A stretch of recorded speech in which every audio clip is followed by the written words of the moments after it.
What we are going to do in the next 30 to 40 minutes is basically look at how osteoclasts develop and what are the various mechanisms which are responsible for fusion of membrane in osteoclasts, because this whole 01 course is focused on membrane fusion. And what's its role in the bone biology? And finally, for clinicians, what are its clinical implications? So as you know that bone, we think that a bone is a solid organ, but actually it's not so. It contains many cells, and we are all aware that it has a cortex and a medulla, and the medulla contains the hematopoietic cells, while the bone has lined by the bone cells. So you have two major kinds of cells in the bone. One is an osteoblast, which is derived from mesenchymal cells. And when the mesenchymal cells get committed to a osteoblast progenitor, they finally, with a series of steps, develop into a mature osteoblast. A mature osteoblast can either line the bone layer or it can convert into an osteocyte, where it gets embedded inside the bone, and obviously some of them die by a mechanism of apoptosis.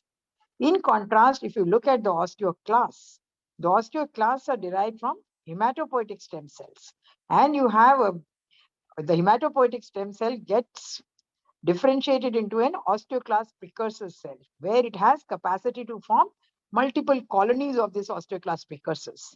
And finally, you get a mononucleated osteoclast. But this mononucleated osteoclast is not fully functional. It needs to fuse with each other to form a multinucleated osteoclast. And further, the multinucleated osteoclast needs to get activated to do its function. So this is the whole process of osteoclast generation. And we will see this process in some detail. There are multiple factors which play a role in osteoclast differentiation. This is the colony forming unit. And if you see this cell, which is there in the bone marrow, it's a bone marrow precursor cell, it has absolutely no marker which identifies an osteoclast, like it has no trap, which is tartrate resistant alkaline phosphatase, or receptor for calcitonin, or an integrin. When it gets converted to a pre-osteoclast, it starts expressing a macrophage marker, that is F480. And in presence of MCSF and rank ligand, you will hear this term rank ligand, which is basically something like TNF, but it's obviously different than tumor necrosis factor. It's called rank ligand. Under its influence, this pre-osteoclast gets converted to a mononuclear osteoclast. And when rank ligand is present in continuously, then this mononuclear osteoclast gets converted to a multinucleated osteoclast. And at this stage, it expresses most of the markers which are characteristic as calcitonin receptor and integrin. And finally, on further activation, it becomes an activated osteoclast. We have many transcription factors which play a role during this process, but we are not going into those details. If you see how rank ligand, when it binds to rank, it causes signal transduction through the CFOS pathway. This pathway I'm just telling you because there is mutation seen in CFOS in patients who have osteopetrosis. And finally, it causes activation of MAP kinase pathway, which causes activation of AP1, a transcription factor, which finally leads on to gene transcription. Similarly, as I showed you that MCSF is another colony stimulating factor, which is important for osteoclast generation. It binds to the receptor and causes activation of NF-kappa B.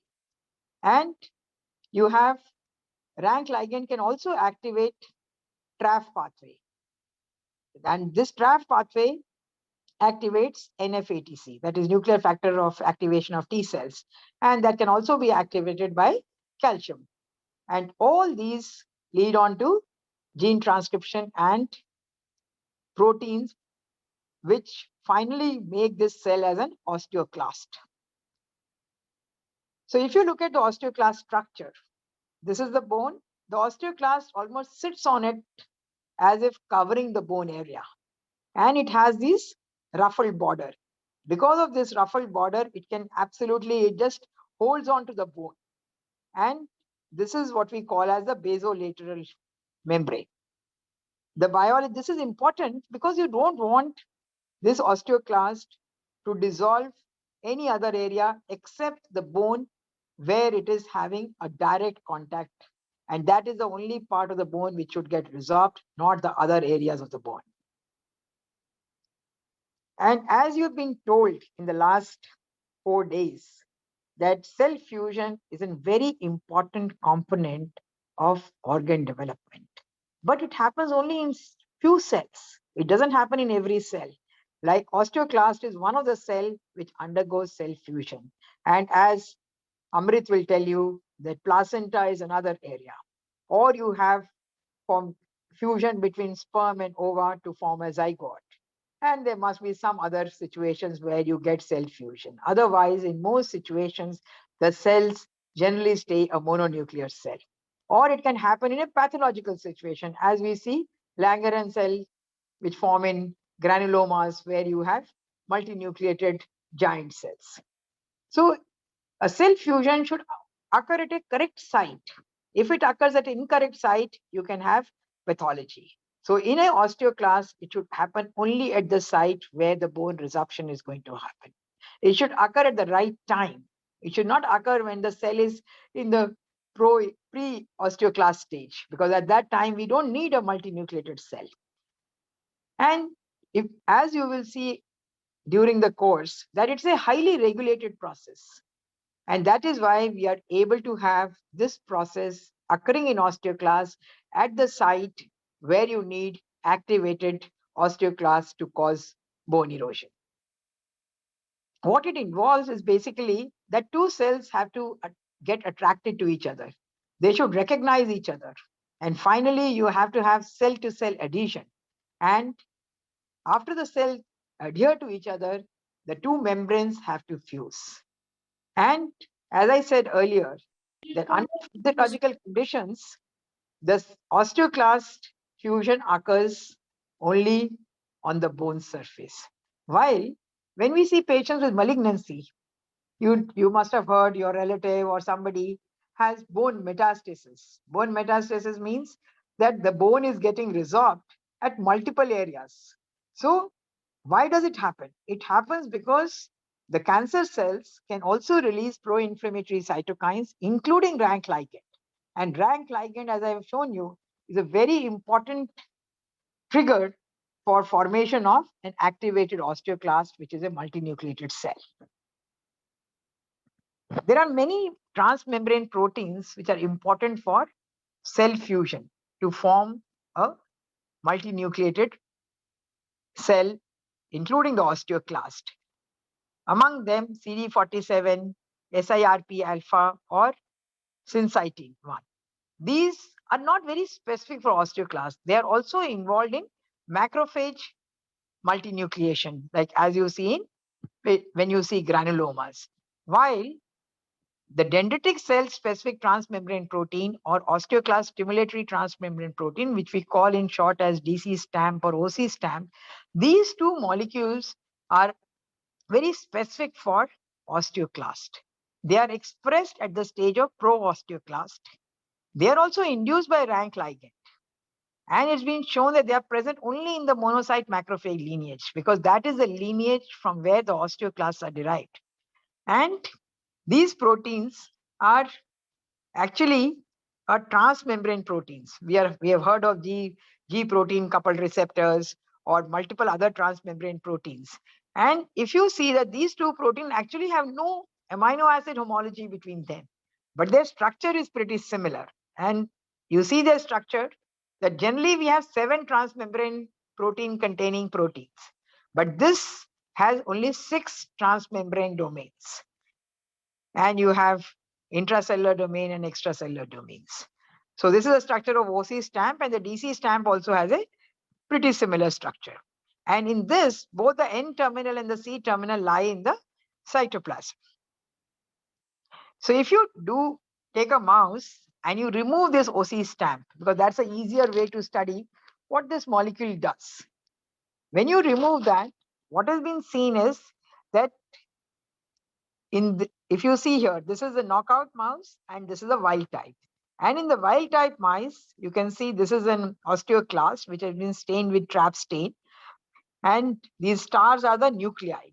So in a wild type mice, you have multinucleated osteoclast, while in the knockout model, you have only mononuclear osteoclast. Most of the osteoclasts are mononuclear osteoclast. So basically what it means is that OC stamp helps in multinucleation of the osteoclast. That is, either it affects the cell fusion or it does something else.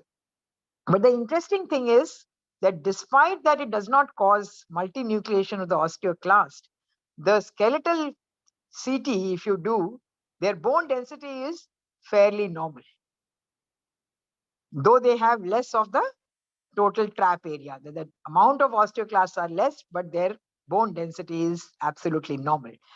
So people have tried, this is an experiment which have been done, which shows that in the wild type, you have multinucleated osteoclast, and in the knockout, you have mononucleated osteoclast. And if you rescue that by putting this gene by using a lentiviral vector, you get again multinucleation. And similarly, if you do a dentin plaque assay to look for how much the bone gets resorbed, in the wild type, the black area is showing you the resorption bit. While when you have removed this molecule, you have very little resorption. That means the osteoclast is not much functional. And when you have rescued it, there is again resorption. It is not 100% reversed, but there is at least a 50% reversal of osteoclast function when you put back that gene.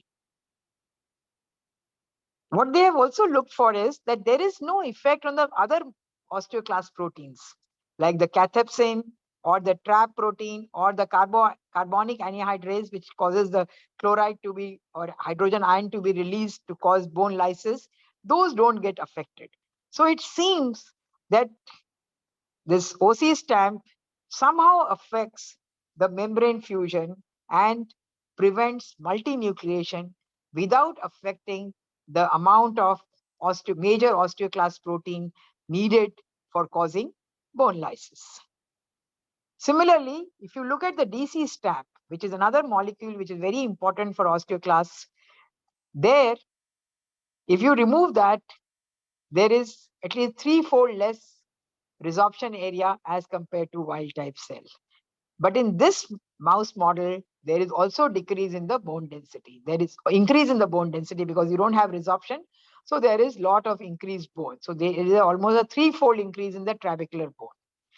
And what they have shown is that another experiment they have done to see that is it that this is also helping in fusion.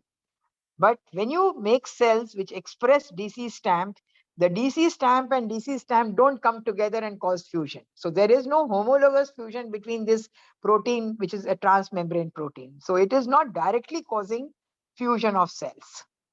So what is postulated is that in this paper in JEM, that the rank ligand acts on the osteoclast precursor, leads on to expression of DC stamp molecule, which is a transmembrane protein on the mononuclear osteoclast. And this DC stamp either binds to a membrane bound ligand or to a soluble ligand. Once this binding occurs, there is some proteins which get expressed which cause fusion of these two cells. So it is not that DC stamp is binding to DC stamp to cause fusion, but it is causing some other protein to get expressed, which finally leads on to fusion of two cells, finally forming a multinucleated osteoclast. As we know that in LDL receptor deficiency, you have bone problems also. These people are prone to have premature atherosclerosis, but they also have increased bone density. So people were wondering, why do they have increased bone density? So it was found that osteoclast formation is reduced in the mice which lacks LDL receptor. And that predominantly happens because this causes impairment in cell-to-cell fusion. If you see that in the knockout, you have a lower diameter of the osteoclast. You have less fusion index. In the black bars are showing you the knockout mice. So there is much less fusion in the knockout. So that is why they have increased bone density. Then the other molecules which are important for fusion in osteoclasts are CD47 and Syncytin-1. So what this paper, which is published, I think, about a few years ago, 2016, what it shows is that these two molecules have effect at different time points. So if your fusion partner is two mononuclear cells, then CD47 is more important. That if you put antibodies to CD47, this one single nuclear cell to single nuclear cell fusion is reduced. While if you put antibodies to Syncytin-1, what comes down is fusion between multinucleated to multinucleated cell. That if you have cells with two nuclei, they can fuse with cells with three nuclei. So that fusion is actually enhanced by Syncytin-1, and if you put antibodies, this comes down. So different molecules work at different stage of cell fusion. And this is work on Dynamin, which is another protein which is involved with cell fusion. So if you have Dynamin knockout mouse, there what you find is that the number of nuclei which are present in osteoclasts, that is trap positive cells, is remarkably reduced, while the cells which have one or three nuclei or two nuclei are much more, while cells which have osteoclasts which have more nuclei are much less. And if you look at the syncytium formation, that is also reduced in the knockout mice. And there is increase in bone formation. So the bone formation is increased. This is bone volume by total volume. So that trabecular volume, so that is also increased in the knockout mice. And the same experiment can be replicated by using siRNA to Dynamin. And some of this work has been done by Dr. Santosh. And the other thing, what does this protein do?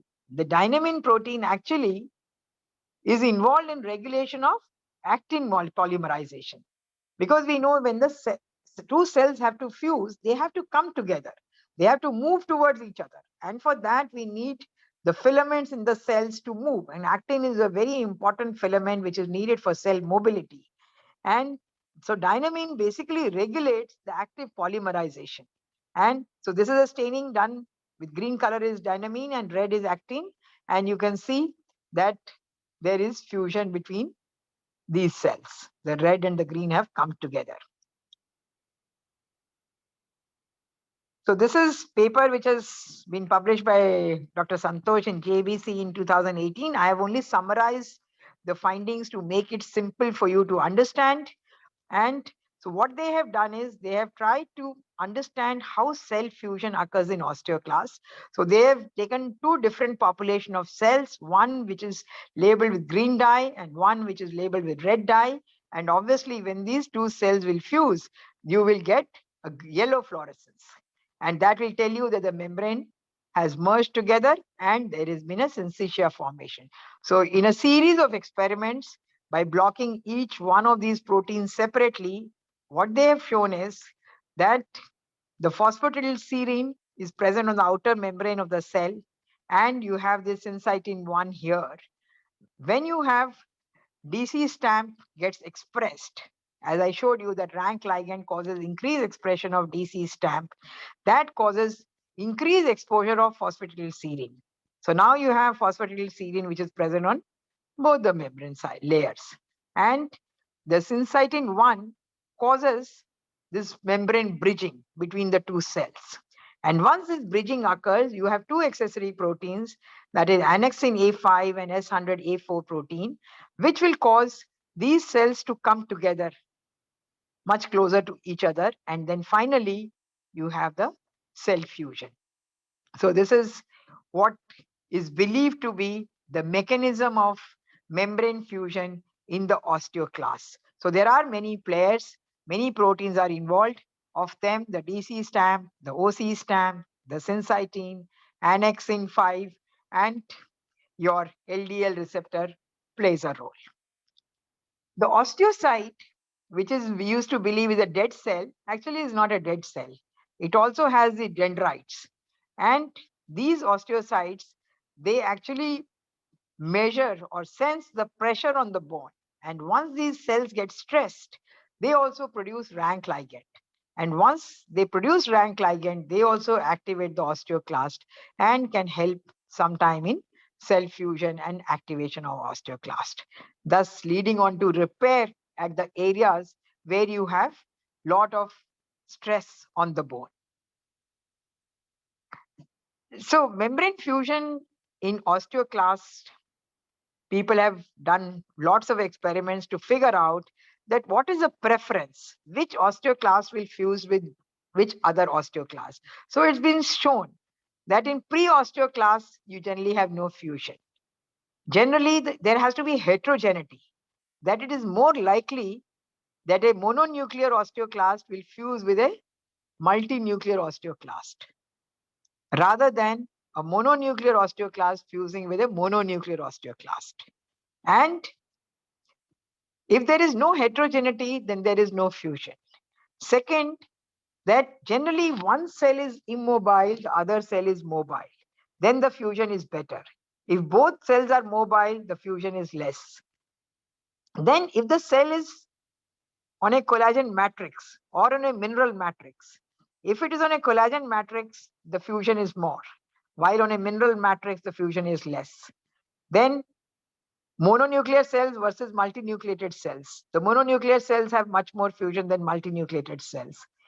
The cells which have high levels of DC stamp are more likely to fuse than cells which have low level. And similarly, if they have high level of CD47 and or they have CD9, which is Syncytin-1. So all these events are the factors are there which cause fusion of the cell. Then there are some inhibitors also. It's not that everything causes only fusion and fusion. You need to have regulation in the body. So interferons are negative regulators of osteoclast generation. And this paper is showing that if you have interferon receptor knockout, you have the other downstream signaling pathways knockout, there is decrease in bone formation. And because these regulate the TRAF6 and CFOS, which I told you are the two most important factors in osteoclast generation. It's also been shown that interferon-induced guanylate binding proteins reduce fusion. So if you have knockout of that, there is more fusion. If you have interferon, will cause less fusion. And if there is less multinucleated osteoclast, obviously there will be less bone loss. So that is how interferons regulate osteoclasts, both by reducing their fusion and second, by acting on the two most important transcription factors, that is TRAF6 and CFOS, to reduce osteoclast generation. So if you look at what does an osteoclast look like, osteoclast is actually a bone-eating cell. So it has this frayed border and it has this integrin. This is a very important step, this vitronectin, because this will bind to the vitronectin on the bone, the integrin molecule, and will seal the border so that whatever proteolytic enzymes and hydrogen ions are produced by the osteoclast, it will stay only in this cleft. And only this part of the bone will get resorbed, not the other part of the bone. So it's a perfect sealing, absolutely. And what this releases, it basically releases two kind of things. One, it releases cathepsins and also other lysosomal proteases and acid phosphatase. So these will cause basically the proteases remove the bone matrix, the proteins in the bone matrix. It also releases some matrix metalloproteinases, while the calcium, the phosphorus is taken care by the hydrogen, which is released here, and the acid phosphatase, which will remove the phosphate. So you can, as I shown you the experiments which Dr. Santosh had done, you can do two-color fluorescence, or you can do basically have assays which rely on change in the color. That if the cell has not fused, then it will be red color, and when it fuses, then it will become a green color. And that can be done by a Krelog's technology, that you put it under the cathepsin promoter or any osteoclast gene specific promoter. So if it becomes a mature osteoclast, this will get expressed, and so there will be a color change from red to green. So people are using these methods to study osteoclast fusions, either two color fusions or by using a change in color strategy. And that helps to us to know that what are the molecules which are important in osteoclast fusion. So now in the last 10 minutes, I would talk of what are the clinical implications of understanding the osteoclast biology. So we have diseases where there is very dense bones. That is, the normal homeostasis of bone is not maintained. And you keep on accumulating bone. So those are called either white bone diseases or osteopetrosis. Lot of them are actually genetically determined. These are genetic disorders where there is a defect in some gene. So they are of two types. One, where the osteoclasts are there, but they're non-functional. The second is that there are less number of osteoclasts.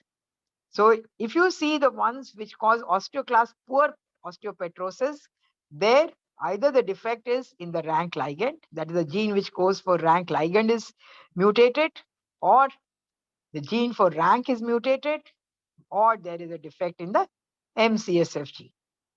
So if you have defects in any of these three genes, the osteoclasts do not mature. You do not get multinucleated osteoclast. So once you don't have multinucleated osteoclasts, they are not able to resorb the bone and you have dense bone disease. So by knowing this, we know that in this is a mouse model, that is rank ligand is encoded by a gene called TNFSFT1. And in this mouse model, it's been shown that if you give rank ligand as a replacement therapy, you can revert the phenotype.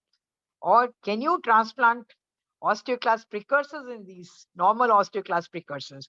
So people have done it in animal models. We don't have at present data in humans. But in humans, what is done is, as I showed you earlier, that osteoclasts are derived from hematopoietic stem cells.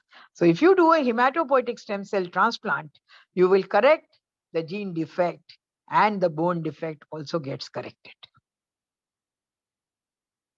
This is one of our patients who had joint disease and underwent bilateral hip replacement. And after about 7 years, what you see is that on the right side, you can see the bone very nicely. And here on the left side, the bone has absolutely thinned out. And the neck of the femur is totally gone. Like you can see the neck of the femur here very nicely. The whole of bone is seen so nicely. Here the neck of the femur has gone and this bone has become so thinned out. This is a process which we call as prosthesis induced osteolysis. So this is a paper recently which came, which has shown that the microstructure of these prostheses can affect osteoclast development. So if you have a nanostructure like in your particles which make the prostheses are of nano size, then it inhibits generation of mature osteoclast because it inhibits the F-actin organization and it also inhibits cell fusion. But if you have larger particle size like micro grains, then what happens is that there is activation of F-actin organization and osteoclast activation leading on to resorption. And that is why you get this kind of bone resorption if you use metal on metal prosthesis, which is an old-fashioned prosthesis. And in this, you can't do actually anything at this stage. You have to remove these prosthesis. The other clinical situation where we see osteoclasts playing a major role is postmenopausal osteoporosis. When you have menopause, when there is a deficiency of estrogen, what happens is that there is increased production of pro-inflammatory cytokines, including IL-1, 6, and TNF-alpha. And there is reduction in the regulatory protein, which is osteoproterogen. And all these pro-inflammatory cytokines lead on to increased production of RANK ligand. The other thing is that estrogen deficiency causes increased T cell activation. And once there is increased T cell activation, there is more production of RANK ligand from T cells. So both of these, because of increased RANK ligand, you have increased osteoclast generation. And because there is reduction in OPG, that further causes increased osteoclast generation. And because of that, you develop postmenopausal bone loss. So this is again showing you the same thing, that in a normal premenopausal women, estrogens inhibit T cells, estrogens inhibit rank ligand production, estrogens also inhibit osteoclast generation. And once there is estrogen deficiency, you have more activated T cells, you have more of rank ligand, and you have lots of these bone eating cells, which lead on to increased bone resorption. And the other problem which we face is patients who undergo transplant. They also develop post-transplant osteoporosis. There it is predominantly mediated by the drugs. We know that glucocorticoids are used in all of them, corticosteroids. They cause bone loss predominantly by decreasing the bone formation. They have less effect on the osteoclast. While the calcineurin inhibitors, the cyclosporine, because I showed you that NF-ATC is important for osteoclast formation. So this reduces the osteoclast, this one, but still cyclosporine is known to cause increased bone loss. While FK506, this causes an imbalance in the rank ligand pathway. And because there is an imbalance, there is increased bone resorption. In contrast, the newer drugs which we are using now, everolimus and sirolimus, these they are considered bone resorption inhibitors. How do they inhibit bone resorption? Because they are very good. They don't cause bone loss. Because everolimus decreases the expression of cathepsin K. And I showed you that cathepsin K is very important for eating up the bone. So if there is a less of cathepsin K, there is less bone resorption. And while sirolimus has been shown both in vitro and in vivo that it causes less formation of activated osteoclasts, less formation of multinucleated osteoclasts, and that's how sirolimus prevents bone loss. So these newer drugs are much better in preventing bone loss and counteracting the bone loss which is occurring by glucocorticoid. So at least patients, because the patients post-transplant live for many, many years, you don't want them to develop osteoporosis. So how do you treat osteoporosis once it comes? Once we know this bone biology, or we know the biology of osteoclast, you have many drugs which target the osteoclast. The ones which are most conventionally used are bisphosphonates. The bisphosphonates inhibit the farnesyl pathway, and they basically lead on to apoptosis of the osteoclasts. So they reduce the number of osteoclasts. As I showed you, the rank ligand is the most important regulator of osteoclast generation. So we now have an antibody against rank ligand, which is licensed to use in humans, which is called denosumab, which has shown a remarkable efficacy in postmenopausal osteoporosis. It causes very significant increase in bone formation. Similarly, cathepsin K. I showed you that cathepsin K is a very important mediator of chopping up of the bone, which is released from the osteoclast. So cathepsin K inhibitors like odanaketabib has been utilized, but the problem was it showed very good benefit, but it had side effects. It led on to lot of cardiovascular events, stroke and MIs. So that is why no further work it is not being used in humans anymore. Then there is another drug which doesn't act on the osteoclast, but it is sclerostin, which acts on the osteoblast. So that antibody is also in clinical use. And in pro-inflammatory diseases like rheumatoid arthritis, or in other inflammatory diseases where the pro-inflammatory cytokines are driving the rank ligand formation, you can use antibodies to those pro-inflammatory cytokines. Like in rheumatoid arthritis, if you use anti-TNF agents, they really cause improvement in bone loss. So just to summarize for you, that we have many osteoclast-related diseases. The most important, which affects a large population, is osteoporosis, where you have excessive osteoclast formation and their function is also increased. And we showed you that most important among them is postmenopausal osteoporosis because of estrogen deficiency. And we have a host of therapies which are being utilized to counteract this osteoclast overactivity. Then I showed you this periprosthetic osteolysis, which is again because of osteoclast formation. So either you use bisphosphonates, or the best therapy is actually revision. You have to put a new implant.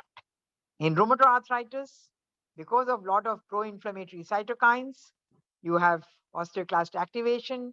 So you can use immune inhibitors like TNF inhibitor, you can use IL-6 inhibitor, you can use IL-1 inhibitor, and in addition, you can also use antibodies to rank ligand. In bone tumors, you have there is basically an imbalance between rank ligand and OPG at a local site. And that leads on to increased osteoclast activation. Because there is a lot of osteoclast activation, you get this osteolytic lesions. And for that, either you can use bisphosphonates or you can use antibodies to rank ligand. And that can give you both pain relief in the bone tumors as well as make your bone a little bit more healthy.